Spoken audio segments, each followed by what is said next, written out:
2021년도에는 인문사회가 한꺼번에 나왔어. 통합해서 나왔단 말이야. 이 문제는 말이야, 이거 항상 얘네들은 일본 좀 찌그러뜨려 놓는단 말이야. 그리고 이거를 해석을 잘 못하는 애들이 많아. 불평등 해소 방안에도 2, 3, 4의 관점에서 거의 문제, 이래 제시된 해소 방안인데, 그러면 봐요. 여기서 지금 보면은 일단은 이런 거 볼 때 여러분들이 1번을 항상 이 시험장 들어가면 1번을 한번 쭉 읽어봐. 그러면 보면은 교육 얘기하고 교육과 기술 간의 경주 얘기, 이게 무슨 말일까? 뭐 이러면서 여기 내가 주석을 달아놨다는 건 해석이 되게 어렵다는 얘기야. 막 되게 최저임금제를 얘기하고, 이거를 보면은 많은 학생들이 최저임금제에 꽂혀가지고 그냥 정작 큰 걸 못 놓치는 경우가 되게 많았어요. 제재와 주제를 헷갈리지 말라 그랬어. 제재는 제재로. 물론 그래서 막 교량시켜 놨단 말이야. 그런데 얘를 보면은 여기서 보면 2, 3, 4 보잖아. 그런 얘기들을 지금 최저임금제 얘기하고 교육과 기술 간의 경주를 얘기하고 이런 얘기가 막 나와. 그런데 주제 개념은 불평등 해소 방안이야. 이랬을 때 아까도 얘기했지. 2, 3, 4를 먼저 이렇게, 아까 얘를 읽으면서 얘를 읽으면서 앞으로 돌아가고 얘를 읽으면서 1로 돌아가고 막 찾아야 돼. 알겠어? 찾아야 될 게 두 가지라 그랬지. 해소 방안에 대한 결론, 각각의 연결되는 문장, 서술들, 이거 못지않게 뭐라 그랬어? 그 결론을 뒷받침하는 근거에 해당하는, 근거를 암시하거나 근거를 직접적으로 명시하거나 암묵적으로 보여주는 서술, 또 정당화의 논리를 제공할 수 있는 단서, 이런 것들을 찾아내야 된단 말이야. 거기 밑줄을 그어야 돼. 그리고 생각을 골똘히 하면서 연결시켜야 된단 말이야. 이해됐죠? 어? 그럼 한번 보자. 정의로운 분면을 합당하게 획득한 재화를 자유롭게 교환할 때 결과에 상관없이 정의롭다고 한다. 기회평등, 결과의 평등, 뭐 이런 거 얘기를 하는 거야. 이러한 선천적 불리함을 해소하는 목적의 세금도 자유로운 의사의 교환 의지에 반한다면 정의롭지 못하다. 딱 읽어보면 누구야? 노직의 이론이란 말이야. 자유지상주의 이론이야. 어떠한 경우에도 자기의 위해를 받는 거에 대한 방어 기제 위에는 어떠한 경우에도 남의 재산을 함부로 뺏어서는 안 된다는 거야. 소유권적 권리를 철저하게 주장하는 거야. 노직은 어느 정도 굉장히 멋있게 생긴 사람이야. 미국에서 항상 철학자의 부자라 그러는데, 미국에서 자기들이 자랑하는 철학자 하면은 내세우는 게 롤스와 노직이야. 응? 정치 철학이 발달됐죠. 비트겐슈타인 굉장히 잘생겼어. 다 돌아가신 분들이야. 근데 90년대 주로 활약했던 사람들이야. 2000년 초. 그런데 2000년 초에 돌아가시고. 그런데 그 노직은 심지어는 세금, 부자세 같은 거 있잖아. 정부가 세금을 징수하는 거를 갖다가 표현을 빗대서 뭐라고, 마치 강제 노역을 시키는 거랑 똑같대. 아주 강하게 비판하는 사람이야. 그치? 응? 아까 공정의 담론 줬지. 거기서 정의, 공정의 개념에서 롤스의 얘기가 나오고 노직의 얘기 나오고, 모든 기준점은 롤스야. 그러면서 왈저의 얘기 나오고 뭐 센의 얘기 나오고, 이 차이점들을 잘 보란 말이야. 역량의 평등, 무슨 평등, 뭐 복합 평등 나온 거. 만약에 그게 나오면 대박인데, 그지? 항상 1순위야 거기는 시험에. 아무튼 정의로운 분배 원칙은 어떤 개인이 다른 사람에게 피해를 주지 않고 어떤 대상물에 자신의 노동을 가하여 최초로 사유재산으로 삼은 정의로운 최초 취득의 원칙. 이거 뺏겨서는 안 된다는 거야. 그죠? 사적 자유.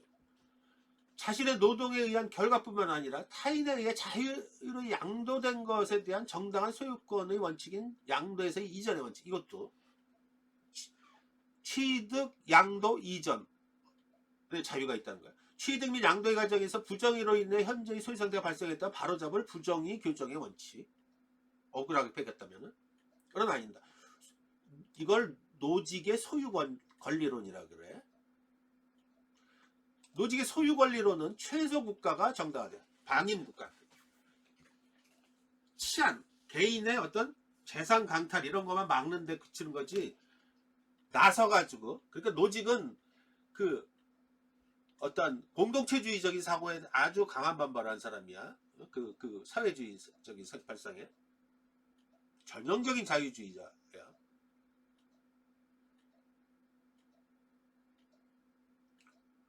개인이 시장에서 자유로운 경쟁을 통해 획득한 것을 국가가 보호할 수는 있어도 과세를 통해 재분배할 수 없다는 거야. 그러니까 보편복지 이런 건 웃기는 얘기라는 거지. 그죠? 아까 얘기했죠. 이 과세는 강제 노동을 시키는 거라 다를 바 없다고. 따라서 국가는 절도, 강도 등과 같은 범법 행위를 교정하는 역할에 최소 국가만이 필요하다는 거예요. 소유권을. 최소 국가는 공원, 관공서와 같은 사회 시설이 없다. 즉 그 이상으로 타인을 배제하는 복지, 공공교육 등이 확장된 국가를 배제돼야 한다. 근로소득 과세에 대해서는 반대했지만 타인으로부터의 개인 자유 침해를 막기 위한 국가의 역할, 이렇게 최소한의 역할에 머물러야 되는데, 알겠지? 그게 이 노직의 생각을 얘기를 해. 그러니까 다시 또 뭐란 말이야. 지문 읽고 문제 보고, 지문 읽고 문제 보고, 앞에 보고. 이 노직의 소유권리론의 관점에서 일에 제시된 불평등 해소 방안, 여러분 오히려 훨씬 더 찾기 쉽겠지. 찾아야 된다고 얘기했어. 그지? 시간을 들여서 찾으란 말이야. 그냥 따로따로 하지 말고.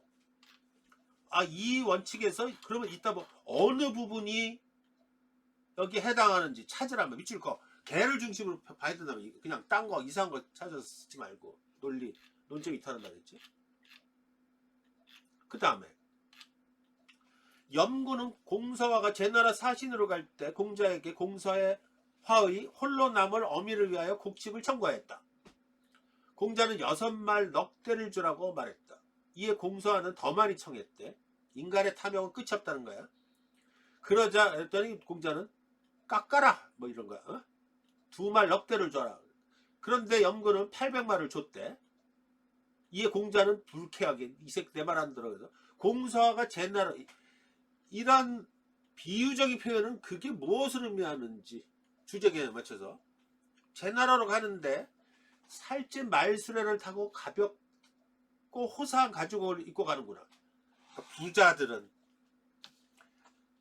부자가 있잖아. 행동경제학의 따라서도 도박의 원리가 설명할 수 있어. 가난한 사람들이 구세군 냄비에 더 많이 자선을 하는 것도 불경기 때. 예를 들어서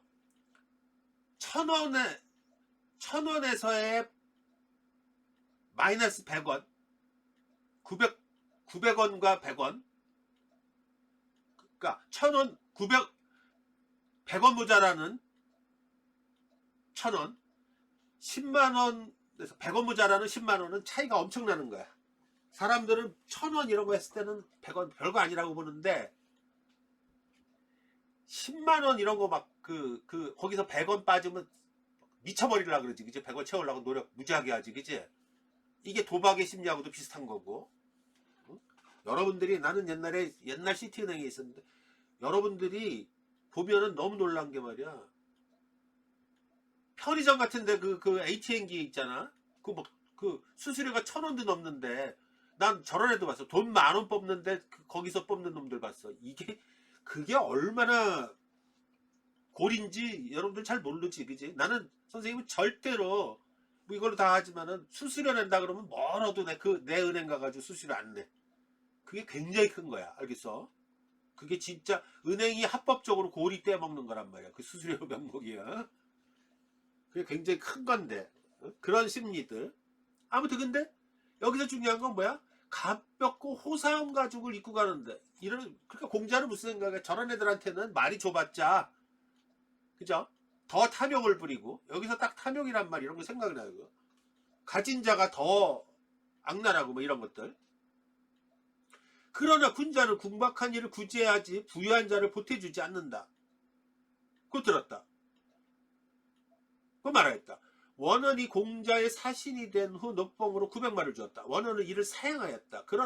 그러나 공자는 사양하지 말라. 쓰고 나눈다면 이웃 고을에게 나누어 줘라. 노블리스 오블리제를 실천하라. 그 말했다. 훗날 공자의 제자들은 이를 육아사상으로 발전시켰다. 기근으로 재정이 부족한 상황에서 노예공이 공자 제자 유학에게 해결 방법을 물었다. 주나라 세금에 대해서 유학은 일할법 10분의 1을 조설하는 거지. 제시했다. 이에 노예공은 이할법으로 하여도 국가재정이 어려운데 일할법인 이유가 뭐냐고 물었다. 이에 유학은 왕이 덜 풍요로워도 백성이 풍요로우면 나라가 풍요로워. 그럼 선뜻 따는 게 아까 일과 다르지. 보편복지 이런 것들 있지. 그치? 불평등을 가난한 사람들한테 해소하고 이런 거. 왕이 풍요롭고 부자들만 풍요롭고 국민은 빈곤하면 무슨 소용이 있냐. 이런 거를 또 하나 핵심은 뭐냐면 이런 묘사글들을 묘사적 설명글로 바꿔야 된단 말이야. 묘사적 설명은 단적으로 얘기하면 뭐냐면 나레이션하고 똑같은 거야. 나레이션 보면은 앞에 내용 이런 것들이 다 알지. 그치? 어떤 이 낭송자가 나레이션 하면 그러니까 대상, 시간, 뭐 사건 이걸 가지고 쭉 나열하는 거란 말이야. 그치? 주제 개념 맞춰서. 이때 이 1400자 쓰려니까 이런 것들은 제일 좋은 게 이런 것들은 있잖아. 지문을 끌어와 가지고 해석하는 게 좋아. 그 글자도 많이 확보를 하고 그지? 그냥 막 갖다 붙이면 그렇지만은 그러니까 잘 1400자 쓰는 게 쉬운 게 아니잖아. 그지? 그러니까 봐야 돼. 자, 공자는 부유하여도 스스로 절약하여 지금 여러분들이 보면 큰 따옴표가 하고 작은 따옴표가 있어. 적절히 쓰면 좋아. 큰 따옴표, 작은 따옴표, 콤마 이걸 잘 쓰면 좋아. 복문을 쓸 때는 콤마를 많이 쓰고 큰 따옴표는 문장을 통째로 옮길 때 작은 따옴표는 어떤 부분만 서술만 따오거나 강조할 때 개념들 그때 쓰는 거야. 알겠지? 잘 쓰면 아주 좋아. 알겠죠? 부유하여도 스스로 절약하여 쓰고 남은 것을 남을 위해 쓸 줄 아는 사람은 공금을 후하게 나눠도 괜찮지만 어쩌고 이럴 때 있잖아. 또 하나는 이런 게 만약에 이렇게 쭉 있잖아. 그러면은 너무 길다 그러면은 이렇게 해도 좋아. 이렇게 쓴 다음에 점점점 하고 이렇게 써도 돼. 알겠지? 그제?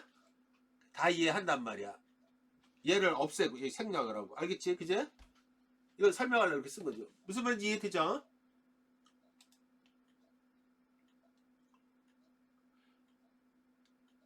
그의 제자 위정자는 자신보다 백사를. 자, 이게 중요한 게 아니지. 이거 내가 풀어내. 자, 여기서부터 중요한 거야. 이것은 국가 발전을 위해서는 사회적 약자를 우선하는 재분배죠. 아까 불평등이 이게 나와야 되는 거야. 이거 가지고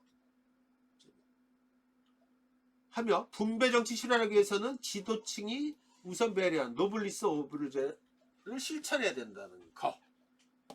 그죠? 주제 개념 맞춰서 재구성을 해준단 말이야. 그게 포인트지. 그럼 이 부분도 또 앞에서 찾아봐야겠지. 그죠?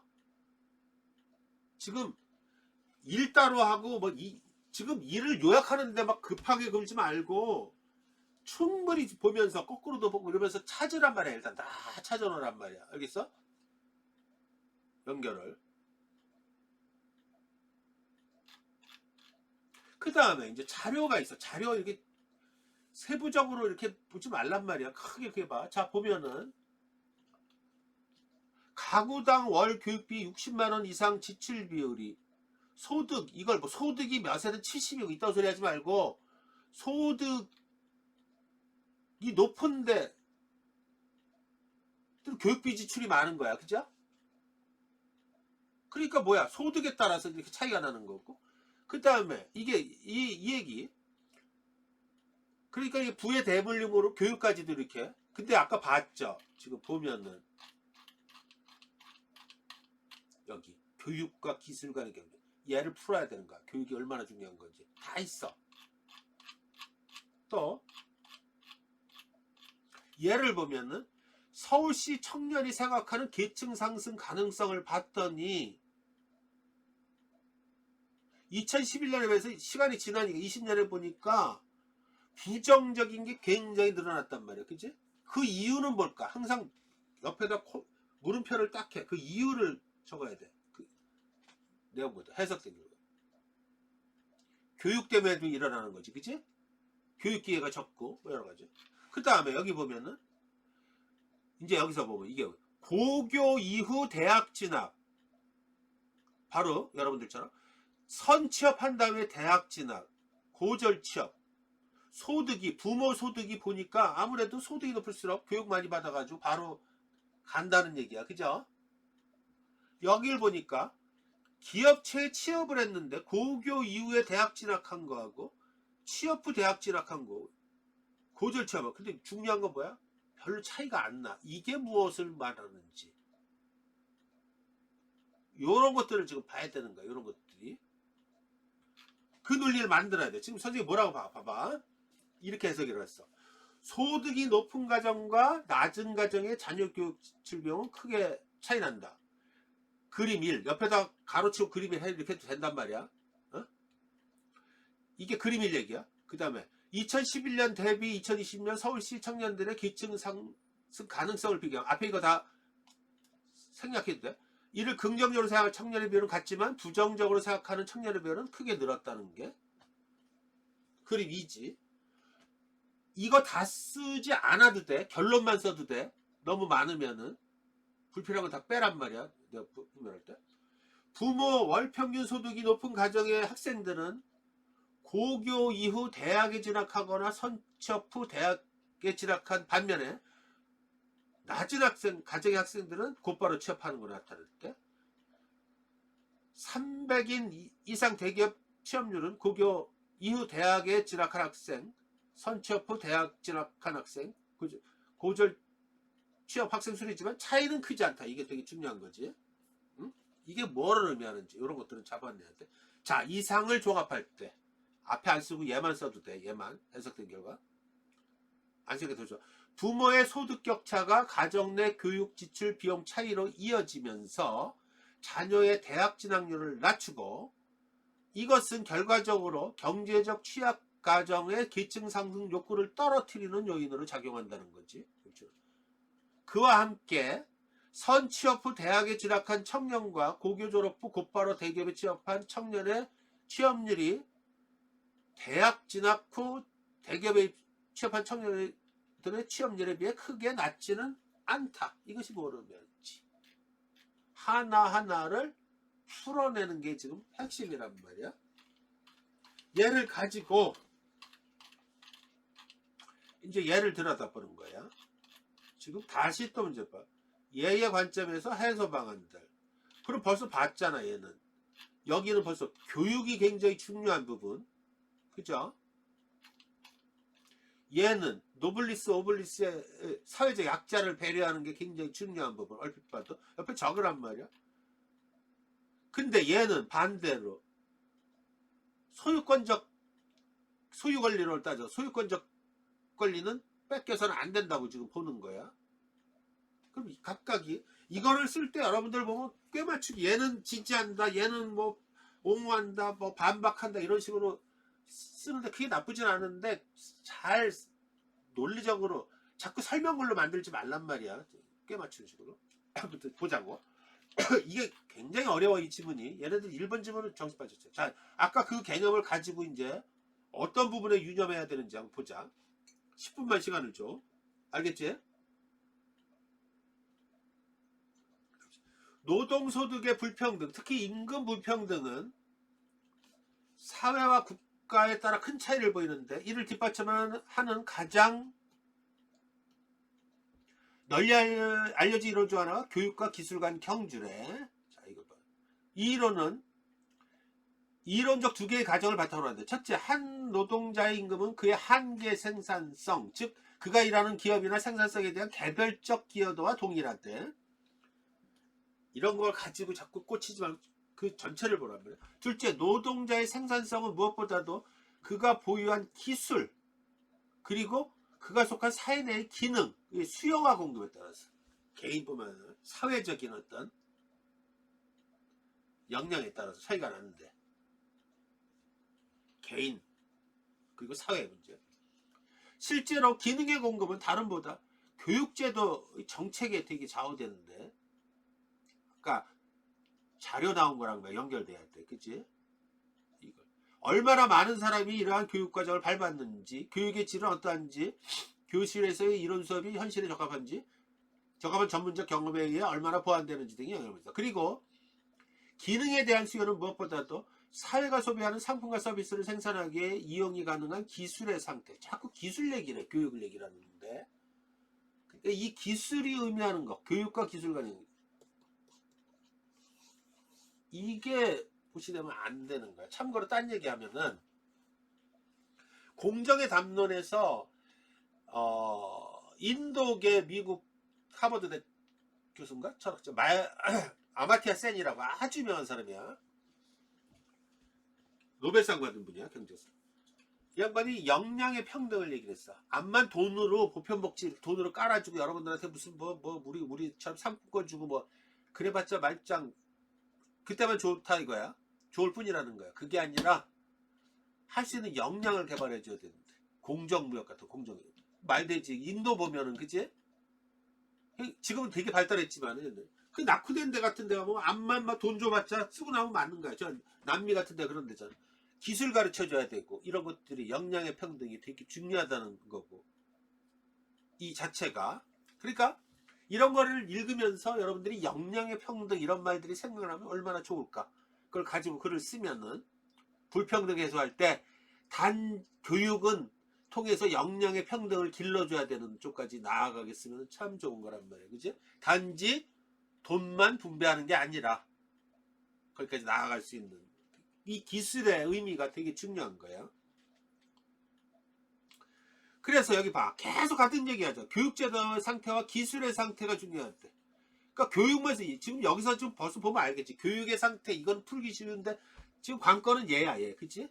얘를 어떻게 연결지어 쓰느냐 이 문제야. 여기서 갈리는 거야. 대답하기 어렵고 건들기 어렵고 뭐 이런 것들은 그게 차별점이야. 합격의 포인트고. 그죠? 그걸 찾아야 돼.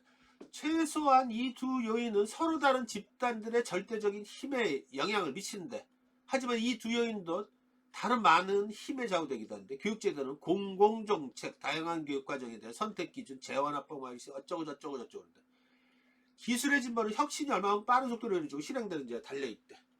기술 진보는 새로운 기능에 대한 수요를 증대시키고, 그러니까 기술을 발전시켜야 되니까 아까 보면은 그림에서 비록 부모가 가난해서 바로 고등학교 졸업 후 대학에 들어가지 못했지만은 거기 보면은 대학 먼저 취업을 해서도 얼마든지 나중에 대학 가고, 그래서 또 격차가 적은 건 뭘 얘기를 해? 자기가 기술적인 능력만 갖추면은 얼마든지 그 높은 임금을 받을 수 있고 불평등이 해소되고. 우리나라 말이야, 자동차 현대자동차 공장 거기 정규직들의 평균 연봉이 얼마인지 알아요? 1억 5천이 넘어. 이거 말이 되냐? 귀족 노조라 그러잖아, 그치? 그런 거야. 그럼에도 불구하고 우리나라에 공장이 왜 있냐? 우리나라에 운영도 하지만 외국도 있지만 가장 큰 이유는, 내 친구가 저 한국 GM에 임원으로 있다 정년퇴직하고선 우즈베키스탄이지, 거기 현지 법인 부품회사, 자동차 부품회사 사장 가서 지금 죽사발이 나오고 있어요. 그 가장 큰 이유가 물류, 자동차는 물류가 기본이야, 그지? 무수히 많은 부품으로 이루어진단 말이야. 그 부품 하나라도 조달이 안 되면 공장이 멈춰 쓰는 거야. 이것 때문에 미치는 거야. 그게 이게 구조적으로 이게 해결이 안 돼. 어제는 내 친구가 저 톡이 왔는데 부품이 없어서 해외에다 조달했는데 해외에서 비행기 화물에 놓고 이륙을 했대. 그래가지고 공장이 셧다운이 돼버렸어. 난리가 났지. 우리나라에선 그런 일이 벌어지면 말도 안 되지, 그치?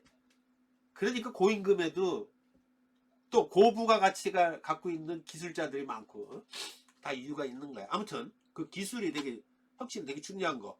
여기 반복되는 거를 갖다가 빼먹고 은근슬쩍 넘어가면 안 된다고 내가 무수하게 얘기했어요. 직감적으로 하되 기술, 여기서 지금 풀어야 될 게 기술이야. 기술. 그치? 그 다음에 이제 기술, 앞에는 교육과 기술을 얘기를 했어. 이거하고 2, 3, 4하고 연결 지어야 되겠지. 그치? 특히 교육과 기술은 2, 3, 4, 4의 자료하고도 연결된다는 거 찾았지. 그치? 그 다음에 이제 봐. 최저임금제. 조금만 할게. 최저임금제가 임금 불평등 형성과 전개에 중요한 역할을 하죠. 최저임금제를 가지고 지금 이 최저임금제 때문에 우리나라도 난리였지. 이거 갖고 각 대학에서 시험 논술로 많이 출제했어. 응? 장단점으로.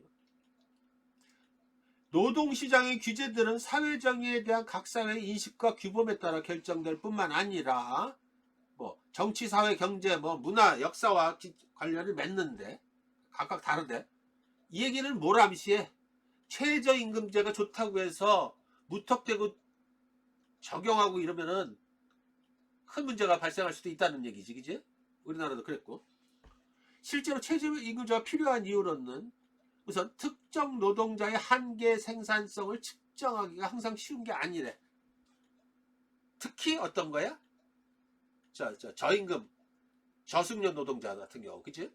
좀 더 높게. 대부분의 경우 측정된 한계의 생산 수치는 대략적이다. 절대적인 수치가 아닌 생산성의 범위를 제시하는 정도일 것이다. 특히 기업으로서는 임금이 비교적 안정적으로 유지되어 매출 변동에 따라 계속해서 변하지 않도록 하는 것이 효율적이다. 그죠? 아까 얘기한 그 케이스란 말이야.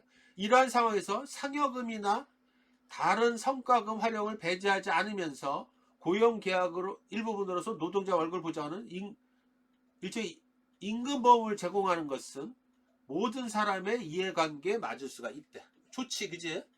안정적일 수가 있다는 얘기지. 불평등 해소에는 일단은 유리하다는 얘기야. 그래서 지지한다. 이유 이거야. 임금보험의 성격을 갖고 있다. 최저 불평등 성격. 그래서 불평등을 해소한다. 지지한 또 다른 고전적 논거는 기업 특수적 투자. 이건 또 뭐냐 이거야. 구체적으로 말하면 한 기업이 수행해야 하는 특정한 기능과 과제들은 종종 노동자들에게 다른 기업들에게는 소용없는 그 기업만에 투자할 것을 요구하는데 전문 지식과 전문 숙련된 기술을 갖고 있는 경우, 따라서 임금이 사전에 결정되지 않는다면 노동자들도 그 기업에 필요한 만큼 투자를 하지 않을 거야. 왜? 그게 안정적이면 다른 데 가잖아. 그치? 그러면 숙련된 노동자를 자꾸 놓치게 되는 거고, 그런 얘기를 지금 막 디테일하게 지금 풀어내고 있네. 좀 보자. 좀 더 읽고 가보자. 기업 특수적 투자는 지금 고려대는 이렇게 복잡하게 만들어놨지. 이런 거를 단순화시켜서 지금 논점만을 핵심만을 찾아내는 능력. 항상 지문 1에서 그렇게 가 있어. 아마도 고정된 급여 체계를 옹호하기 위한 가장 중요한 논거일 것이다. 좀 더 일반적으로 본다면 고용주들이 노동자들보다 협상력이 더 크고 가장 단순한 경제 모델을 발견되는 순수하고 완전한 경제는 조건에 충족되지 않은 상황에서는 임금의 엄격한 규칙을 부과해서 권력을 제한해. 이 얘기 뭐야? 고용주들이 수요 공급의 원칙에 따라서 임금 가지고 흔든단 말이야. 그치? 너 아니래도 올해들 많아. 뭐 이러면 막 낮은 임금에도 막 가게 되고. 그치? 울며 겨자 먹기로. 횡포를 부릴 수 있다는 거야. 전행을. 그치? 임금 가지고. 그러니까 그러면 낮아지는 거란 말이야. 이런 사례는 여기저기서 보여. 지금 나는 있잖아. 절대로 배달 음식을 애들 보고도 먹지 못하게 해요. 이건 뭐냐면은 한 파일 놓고 이놈도 먹고 저놈도 먹고, 그치? 그 배달 음식을 하게 되면은 배달하는 사람도 먹어야 되지. 또 가장 크게 앱 이놈들 뜯어먹지. 뭐 이놈 뜯어먹고 저놈 뜯어먹고 막 이런 것들 있잖아. 근데 그게 웃기는 게 뭐냐면은 배달앱 회사가 막 그게 비싸다고 난리치니까 어떤 일이 벌어져? 앱 회사가 누굴 막 쑤셔. M은 배달, 라이더들, 그지? 라이더라 그러대. 걔네들한테 막. 그러니까 임금이 떨어지는 거야. 정말 아이러니한 얘기를 해줄까? 선생님이 처음 삼성에 했을 때가 1988년이야. 그때 당시에 대리 운전을 하면은 기본이 5만 원이었어. 알겠어? 근데 지금 2만 원도 안 돼, 요새. 보니까. 얼마 전에 막 대리운전 디립다 뭐 약속이 많아가지고. 무려 30년이 지났는데. 그 당시에 택배에서 별로 없어. 택배비가 5천 원이 넘었어. 지금 3천 원도 안 돼. 알겠어? 30년이 지났는데. 그 과정에서 두 가지 일이 벌어졌어. 이런 일이 벌어지는 거는 수요 공급이 철저하게 물류 합리화로다가 단가를 낮춘 거야. 그죠? 대량화되면서. 그와 동시에 인건비가 계속 깎인 거야. 알겠어? 그러니까 택배하는 사람은 죽어나는 거지. 그지? 옛날에 하나 배달하면은 예를 들면 2,000원씩 먹었는데 지금은 500원 막 이렇게 가는 거란 말이야. 그래서 저런 시장은, 진입 장벽이 없는 시장은 웬만하면 가는 게 아니야. 결국 골로 가는 거란 말이야. 이게 다 그런 거야. 그런 거. 알겠지? 권력의 횡포고. 이게 문제인 거야. 이렇게 되면 부패하게 돼 있지. 지금 네이버 보면은, 네이버 지금 요새 한때 우리 아들 녀석이 아빠 네이버 왜 보냐고.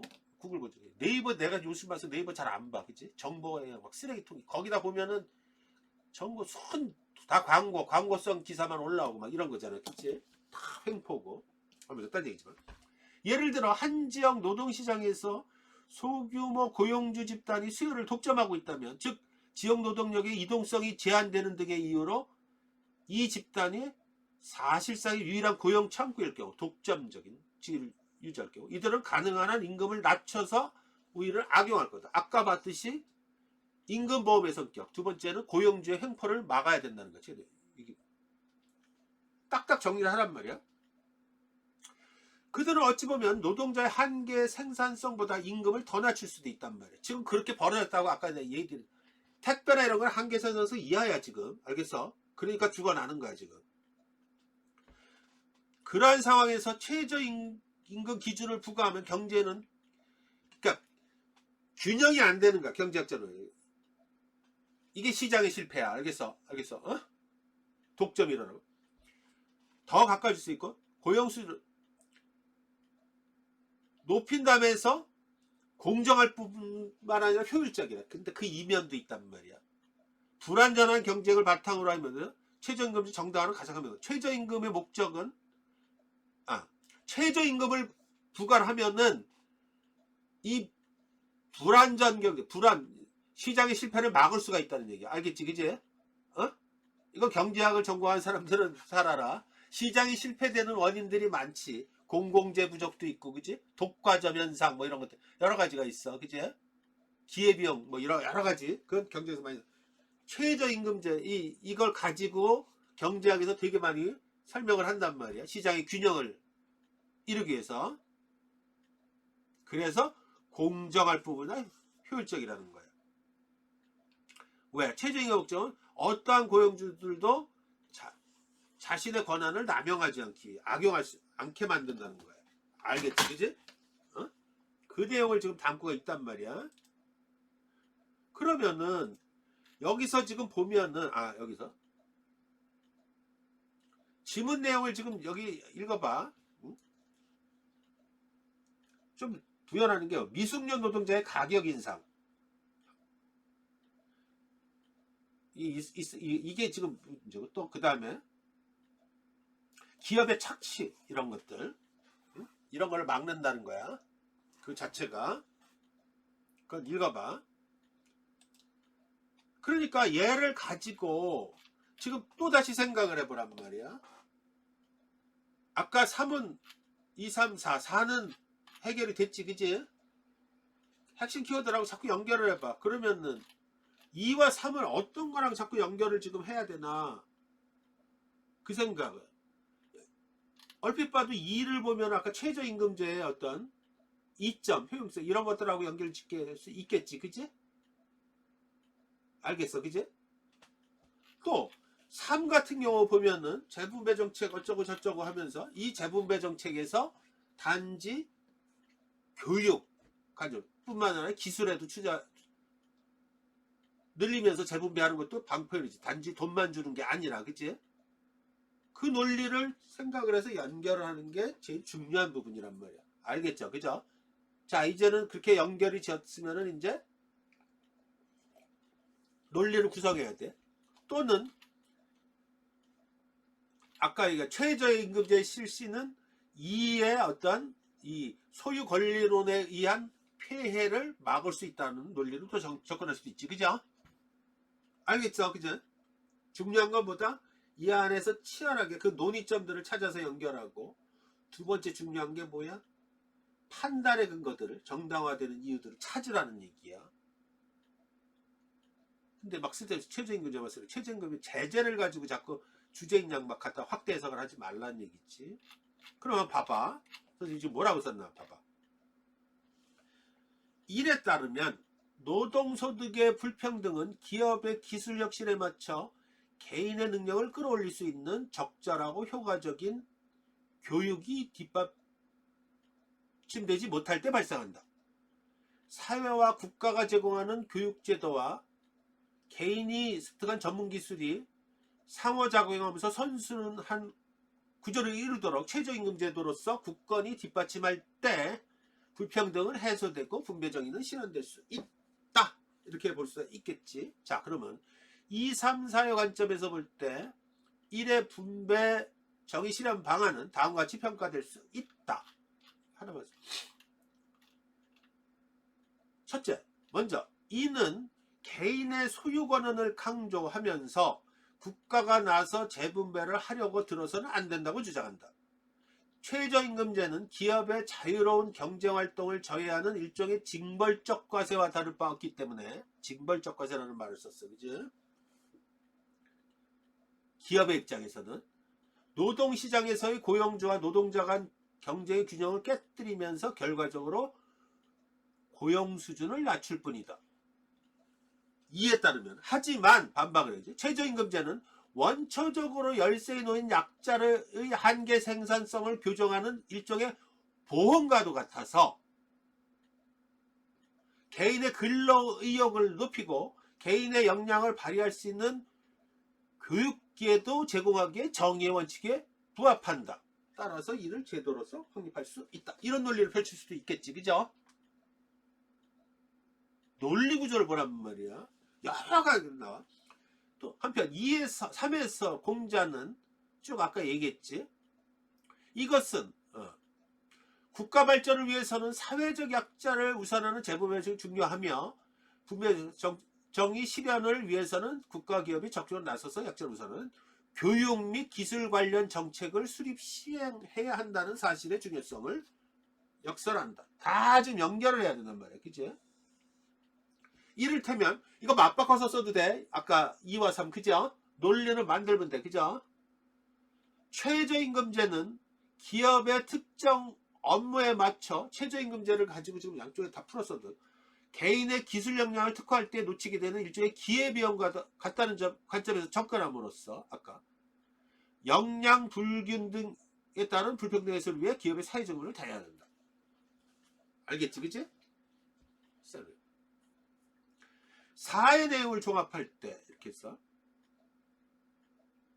이것은 기업이 혁신을 통해 새로운 직업을 계속 창출해낸 결과로서 국가가 기업이 나서 개인의 기술 역량을 높이는 방향으로 교육제도를 마련하고 정책할 필요성을 제시한다.